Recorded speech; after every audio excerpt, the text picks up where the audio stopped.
혹시 여러분은 친구의 목소리를 마지막으로 듣는 순간이 어떤 기분일지 생각해 보신 적 있으신가요? 저는 얼마 전 그 순간을 뼈저리게 경험했습니다. 나스닥 폭락으로 계좌가 거의 삭제되다시피 하고 정신을 차리기도 전에 친구의 이야기를 통해 더 큰 충격을 받았습니다. 오늘은 제 친구, 그리고 제 이야기입니다. 우리는 고등학교 때 처음 친해졌습니다. 어리버리하고 행동은 느린 친구였지만 축구 하나만큼은 기가 막히게 잘했습니다. 그래서 별탈 없이 무난하게 친구들과 잘 어울렸습니다. 호날두를 무척 좋아했던 친구였죠. 하지만 어느 날이었습니다. 노는 걸 좋아하는 친구들, 요즘 말로 일진이라고 불리던 아이들이 토토를 시작했습니다. 저는 관심조차 없었습니다. 그런데 반 아이들 대부분은 이미 깊이 빠져 있었습니다. 어느 날 반장이 토토로 무려 200만 원을 벌었다며 부모님을 제주도로 여행 보내드리고 남은 돈으로 반 전체에게 햄버거 세트를 쏘아 올렸습니다. 그날 저와 친구들은 충격에 빠졌습니다. 고작 고등학교 2학년인데 어떻게 이런 돈을? 김밥 한 줄이 700원이던 시절이었습니다. 저는 1,000원에도 벌벌 떨었는데 친구들은 마치 10,000원이 1,000원인 것처럼 돈을 썼습니다. 그리고 어느새 38명의 반 친구 중 30명 이상이 토토를 하고 있었습니다. 그 시작은 아주 사소했습니다. 친구가 5만 원을 주면서 홀짝 한번 말해봐. 아무렇게 말했는데 그게 맞아버렸습니다. 순식간에 10만 원이 되었죠. 그 한마디로 저는 순식간에 도박의 무리에 들어갔습니다. 그때부터 아르바이트는 모두 토토로 흘러갔습니다. 돈이 부족하면 술집 아르바이트까지 했습니다. 나쁜 형, 누나들을 알게 되었고 술과 담배, 바카라까지 손을 대며 점점 더 깊어져 갔습니다. 고등학교 3학년, 겨우 1년 만에 제 통장은 4개로 불어났습니다. 입금, 출금 내역은 전부 도박의 흔적이었습니다. 그리고 어느 날 친구 하나가 온몸에 피멍이 들어 학교에 왔습니다. 알고 보니 토토 사이트가 경찰에 잡히고 그 친구도 소환된 뒤 아버지에게 맞은 거였습니다. 우린 그저 웃으며 놀렸습니다. 하지만 곧 제게도 전화가 걸려왔습니다. 영경찰서로 오세요. 담임 선생님, 부모님까지 소환되었고 저는 훈계 처분을 받았습니다. 그날 이후 아버지는 절 죽기 직전까지 때리셨고 어머니는 대성통곡을 하셨습니다. 금연을 10년 넘게 이어오시던 아버지는 그날 이후 다시 담배를 피우셨습니다. 그때야 비로소 우리 반 대부분은 도박을 끊었습니다. 그렇게 세월이 흘러 우리는 30살이 되었습니다. 하지만 제 친구는 여전히 그 늪에서 벗어나지 못했습니다. 대기업에 다니며 연봉도 높고 학벌도 좋았던 친구.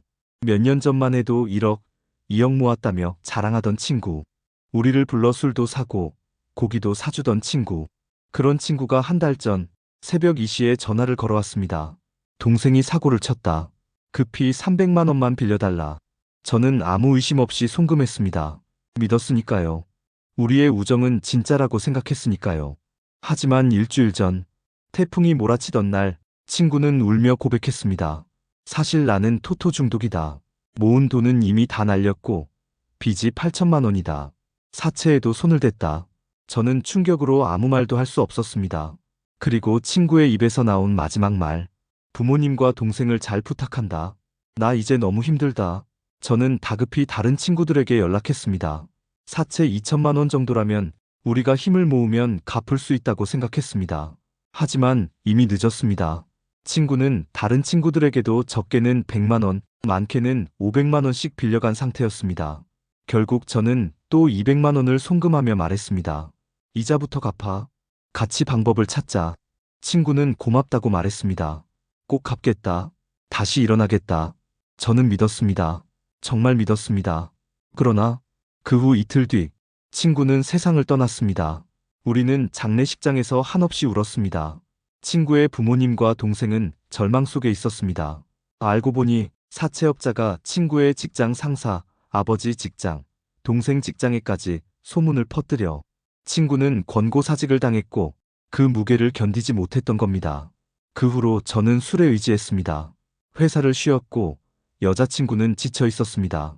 그러던 오늘 아침 통장에 100만 원이 입금되었습니다. 친구의 동생이 보낸 돈이었습니다. 친구의 마지막 유서에는 이렇게 적혀 있었습니다. 쪽팔리지만 날 도와줘서 고맙다. 병신 같은 나 때문에 울지 말아라. 비싼 양주 한 잔으로 날 잊고 털어버려라. 저는 웃음인지 눈물인지 모를 감정을 느꼈습니다. 저는 멍청하고 배운 것도 없고 미련한 사람입니다. 하지만 이번 일을 통해 도박의 끝이 어떤 것인지 두 눈으로 똑똑히 보았습니다. 투자라고 부르던 제 주식 또한 사실상 도박과 다를 바 없었습니다. 저는 이제 레버리지를 정리했고 우량주 몇 개만 남겨두었습니다. 주식 앱도 지웠습니다. 언젠가 제 자식이 태어난다면 그때의 기저귀 값으로 쓰려고 묻어두었습니다.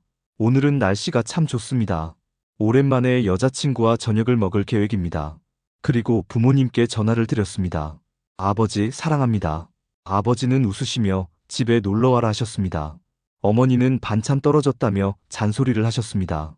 별것 아니지만 이 평범한 하루가 제겐 너무도 소중합니다. 누군가의 인생은 때로는 경고가 되고 때로는 위로가 되기도 합니다. 이야기가 마음에 닿았다면 구독과 좋아요로 함께 걸어가 주세요. 다음 시간에는 또 다른 사연으로 찾아뵙겠습니다.